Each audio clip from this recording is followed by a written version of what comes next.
The guy in the tuba is killing it. Is that what that is? Is that tuba? It's got to be a tuba. I don't know what else it would be. Dude, I hate that it's kind of ruined now, and instead of thinking of the Munsters, I think of the Fall Out Boy, which is like the dance. Shut Up and Dance. Is that the song? Or is it Uma Thurman? Uma Thurman. Which makes no sense because the song that in Pulp Fiction that Uma Thurman dances to is not that song. Right. It's just weird. They're not at a twist competition or a dance competition listening to the Munsters theme trying to have the best.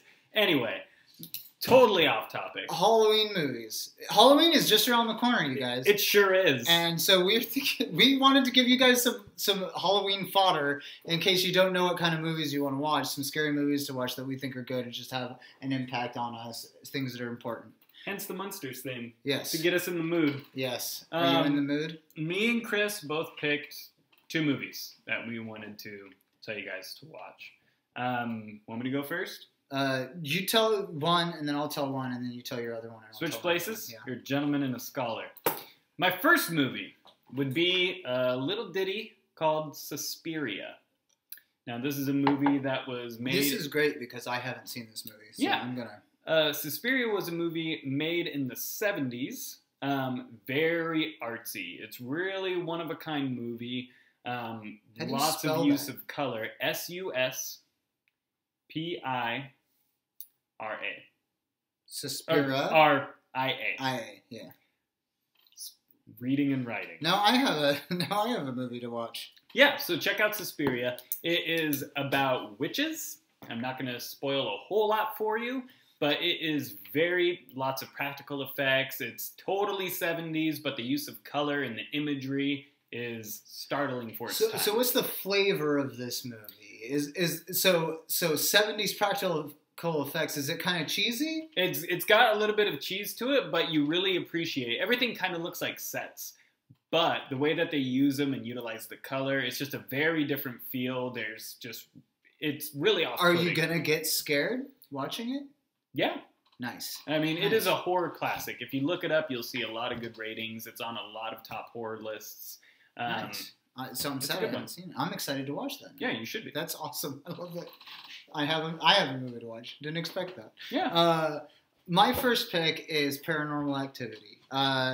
Just because if you haven't seen it yet, so I picked an oldie and then a new one, and this one is the most recent horror movie that I watched that really had a big impact on me. Yeah. So I've seen a lot of, like I saw the remake of Poltergeist, which was, and I saw It Follows, which was, but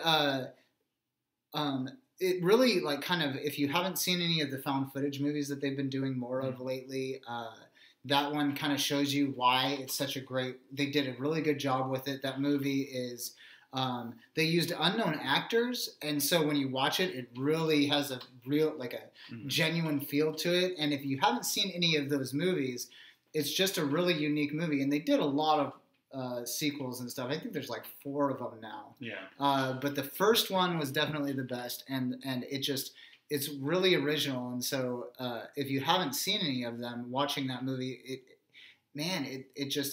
it makes it believable.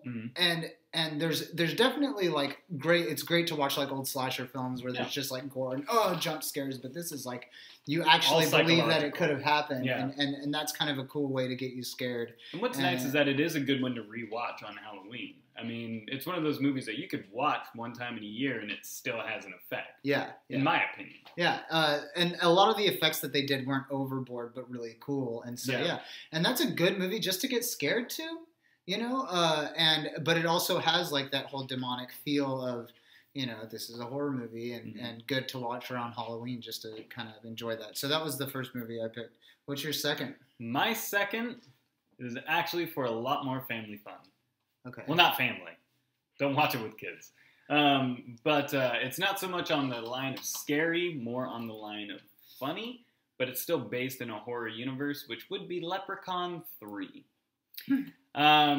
Might seem weird I'm picking the middle of a movie series, but the first and second ones, they're just not as great. They're kind of getting their footing, and then everything after Leprechaun 3, that's just kind of went out the window. But Leprechaun 3 is by far the best in the series of Leprechaun movies about a little evil leprechaun who loves his gold and winds up killing a bunch of people, but it is set in the bright lights of Vegas. Huh. So, very tongue-in-cheek, lots of comedy in it, as well as some really creative deaths. There's a scene where the leprechaun meets an Elvis impersonator and winds up doing an Elvis impression, and it is really cheesy, but they know what they're doing. They know that it's a cheesy movie. It's very tongue-in-cheek, and definitely worth watching. Very enjoyable. That's why it's Leprechaun 3, because a lot of those older horror movies, they would make one trying to go serious, and then realize that it just wasn't that scary. No, this isn't going. And then second one would get a little bit more, and then usually like 3 or 4, when you get to that level of like sequel, it's just they know it's a joke at that point, and they're a lot more enjoyable that way. They did the same thing with like the Evil Dead movies. Oh, those ones are better. Probably than Leprechaun. It's fair to say. Yeah. But just funny.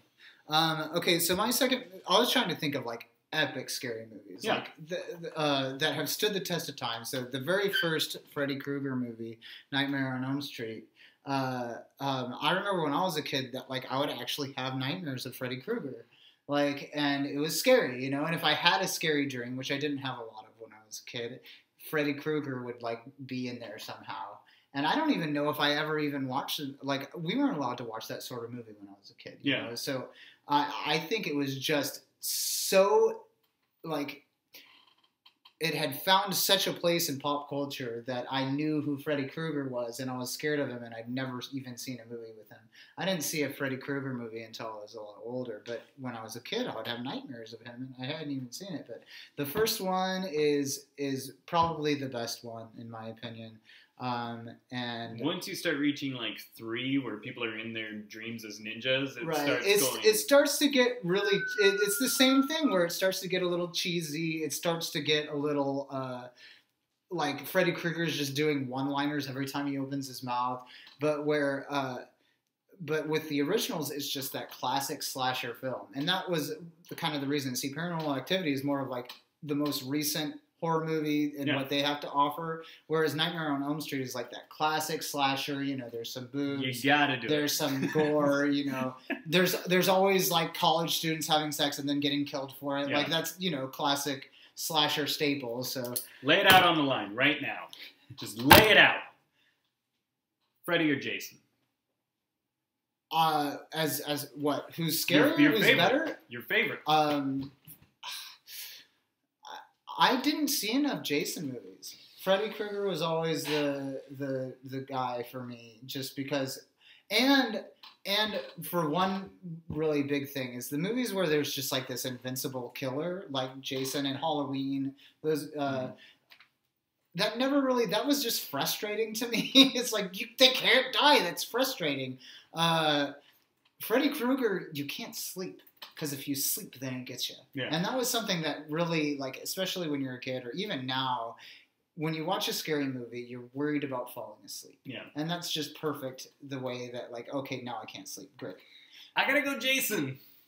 Just the quiet brutality of Jason. Jason was much more like, I'm going to kill you and chop your head off and stab you with a machete. Cooler deaths in Jason. Not as cheesy until obviously Jason did the same thing where you have him like going to space eventually. Jason X. Yeah. Awful movie. Let me get that out there. But totally worth watching for one specific scene where he goes into this hologram room and they set it like the camp that he died in. And there's 2 girls that are naked. Why not? Right. And they're let's have premarital sex. And then they like get into these sleeping bags and it shows Jason. He just like goes down off of the screen. And then it cuts back and he has one in a sleeping bag beating the other one tied up in the sleeping bag. And it is just it's one of the funniest movie scenes I've ever seen. If we ever wind up doing a list of funniest out of context scenes to ever see, that's going to be on my list. Nice. Wow. Beating a girl with another girl. Yeah, but it's a throwback to an older Jason movie because me and my wife, we sat down and we watched all of the Freddys in a row. And then we're like, well, we got to do Friday the 13th. Yeah. And we watched all of those in a row. And that's when I really Like in declared a row, my like love. marathon, or like Well, like over a each week day or so. Okay, we would yeah, watch each one. Yeah. But there's one where a girl's in a sleeping bag and she's like hiding in it, and he closes her up and it grabs it and slams it against a tree trunk. Oh, nice. And it's just super. Oh man. See, that's what Jason. See, it's fun when they did Final Destination. Because they basically, you can tell that the people who made those movies had an appreciation for old horror movies. Because it's just, that's a lot of those old horror movies, that's what it's all about. It's just about like really cool, brutal deaths. Mm. And there's something about watching that that's just really pleasing. It's like, oh, I've always thought that would be a terrible way to die, and I just saw it on screen. And it looks so great. Yeah. Get those innocent children. It was everything I thought it would be. Get them, evil guy. They deserved it because they were kids and they were having sex. All right, so those are our Halloween recommendations. What's great about those movies is that, you know, every now and then in horror movies you get that one character that has to ante up and be the superhero. And where I'm going with that, it's called a transition. Is there a lot of superheroes out there today? Lots of superhero movies. And lots of superhero movies. And we're getting more and more superhero movies. Yeah, so we're already, I feel like people are starting to be like, geez, superheroes, okay, we get it. And they're not all good. I mean, we had the Fantastic Four debacle. Well, debacles, really, because none of them have been that good. But they're coming out with we have Batman v Superman, we have Scary Six or something. Sinister Six? Yeah. I believe Sinister Six has been shelved for right now since Marvel got the rights for Spider-Man. Oh, really? Yeah. Oh, so it looks like there's going to be a Sinister Six at this point. There's all that, Sinister Six action with like the... But we are getting Suicide Squad. Jared Leto. Which is kind of the same thing. Yeah. Oh, Suicide Squad. That's what I was thinking. Oh, okay. For some reason I can't. Suicide Squad. But the Scary Six. But that sounds good. So we have the DC. We have Aquaman. We have the DC superhero movies coming out. They're trying to get their footing and be better and actually be, get some good movies. I feel so bad for DC because you're going to look at Aquaman and go, okay, we have to include him. Right. How do we make him cool? Well, he's really hard to do, and it's more of a. Marvel has been able to pull that off, like Ant-Man. If it's an Ant-Man type of movie, we're really really lighthearthearted and upbeat. But a lot of the DC movies, they're picking these darker, like really serious themes, which is good because Marvel does the happy so well that you kind of want to have like the other side of that coin. But Aquaman has to be silly. He's a guy who swims around in the ocean and he's friends with fish. Like you can't play that all serious. It's like, okay, so we want to fit in the dark DC universe and we want to make an Aquaman movie.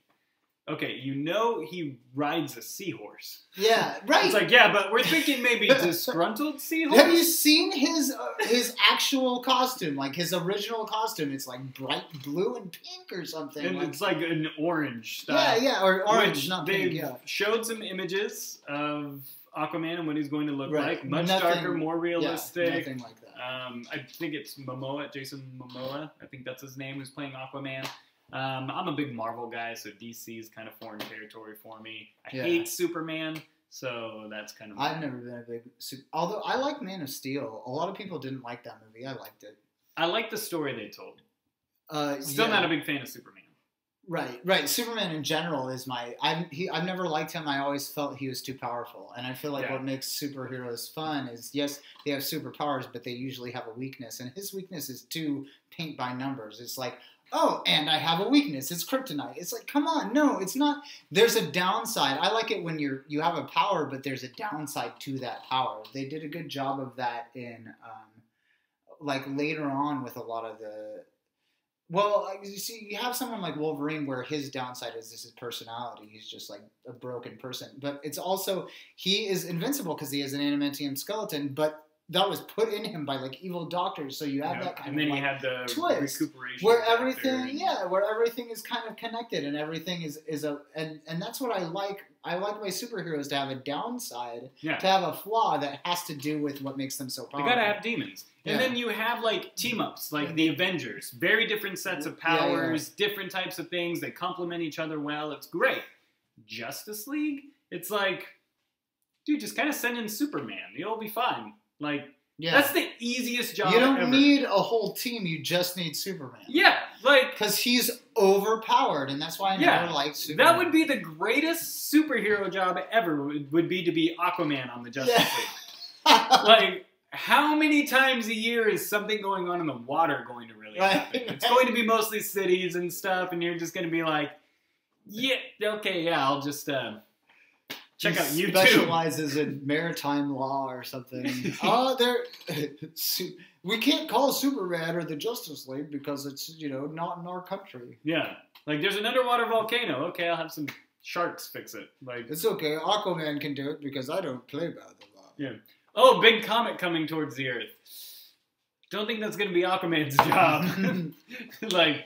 What is Aquaman going to do about it? I don't know. He's like, I'm going to talk to some fish. Catch it in the ocean. Hey, guys. Fish. Comet's coming. Thanks, Aquaman. But when you think about it, Aquaman could be a really powerful power. It could, like, most of the Earth is water. Yeah. I mean, it's kind of a big deal. I think of Aquaman as Ursula from The Little Mermaid if she was never foiled by Prince Eric. Yeah. She was pretty powerful. Okay, that's not something I thought about previously. It just came to me. That's good. And I'm sticking with it. Well, she would have been like a great villain if she hadn't been stopped in one movie. Yeah. She was, because she wasn't just a villain, she was manipulative. Yep. And the world mostly consists of water. So that's like world domination. Right. Scar's scary because he actually killed someone with his own hands. Scar? Very rare for a Disney villain. Oh, that's right, because he throws him off. Precisely. I always thought, I was like, well, he used the stampede, but no, he acts like he's going to help him, and then, yeah, that's rare for Disney. Yeah, mostly everything happens in accident. But Steven Spielberg came out and said, they're going to go the way of the Western, and they're all going to go away, which I think is possible. I think we're getting some superhero fatigue. I think people are getting tired of all the superheroes. But I think, like, when you look at something like Ant-Man, you see, okay, well, they could go a different direction with it, and it could still be good. It's all on the writing and the type of heroes you choose. Right. Someone like Superman, that will wear thin. Right. Something like, I feel like Spider-Man has a lot of options, but things like the Avengers that will wear thin, they're not going to lose. Like, they're too beloved. Well, yes, and it really all depends. I don't think it's ever going to be like, oh, we can't do superhero movies anymore. We've done too many. It matters, like you said, on the writing, on the filmmaking. Any movie, Guardians of the Galaxy, good. Yeah, that doesn't feel like a superhero movie. The Captain America: Winter Soldier, that doesn't feel like a superhero movie. It plays out more like a spy movie. Yeah, and what's great about that is that, you always kind of feel like, okay, well, these people obviously aren't going to die. They're heroes, and they're part of this universe. They're not going to lose. Right. But Captain America Winter Soldier, Captain America won, but the world kind of lost because S.H.I.E.L.D. was infiltrated by Hydra. There was that huge twist. Spoiler alert, after I said the spoiler, so there you go. Another thing is, a lot of times the stakes are like, oh, the whole world is going to die. But if they can do a little bit less of that and play, a smaller part sometimes. Privatize. And that, not only that, but you write a good movie. There's a mystery to solve. Yeah. Then it doesn't matter who wins. You want to know who did it. Yeah. Like, if you could do more things like that where it's like, oh, you're slowly getting more pieces of the puzzle and you're finding out more and more. Superhero movies like that can take that kind of flavor and make it a movie. Those kinds of movies can be really good.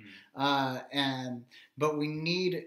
Yeah, and so far, it looks to me like a lot of the movies are going to stay good right now. Like, Marvel really knows what they're doing. They're doing a good job with all their properties. And they finally got Spider-Man. Yes, Spider-Man's going to be in, in Infinity Wars and what is it? Inhuman, I think, is another one that's coming out in the distant future. But well, I think Inhumans was actually canceled. I think it just came out recently that they're no longer doing an Inhumans movie, and they're doing a movie called Ant-Man and the Wasp.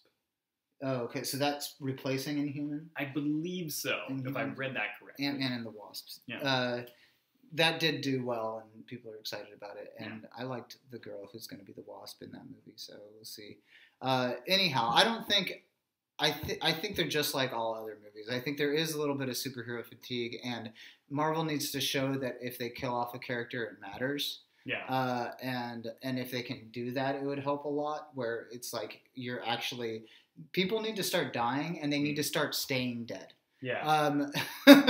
And that would add a lot of the stakes that are missing from those. Don't pull an Alias. Yeah. Anyone that's seen the show Alias will completely understand that statement.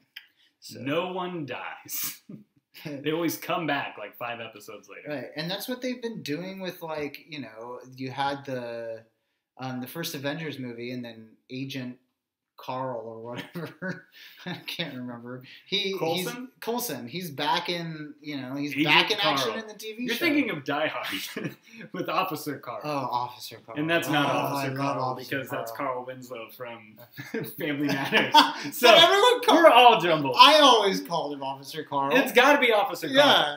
Does anyone not call him Officer Carl? No. That's what he should be called. I will pay $5 of someone else's money to whoever can say the name of Officer Carl's without researching it. Yeah. Well, some people, that is a really good movie. Some people just know that movie backwards and forwards. Always Officer Carl.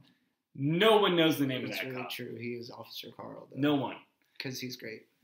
All right. Yeah. I think we kind of covered that. I think that we pretty much covered those. I think we're good. So we're going to take another quick break, and then we will be right back with you guys.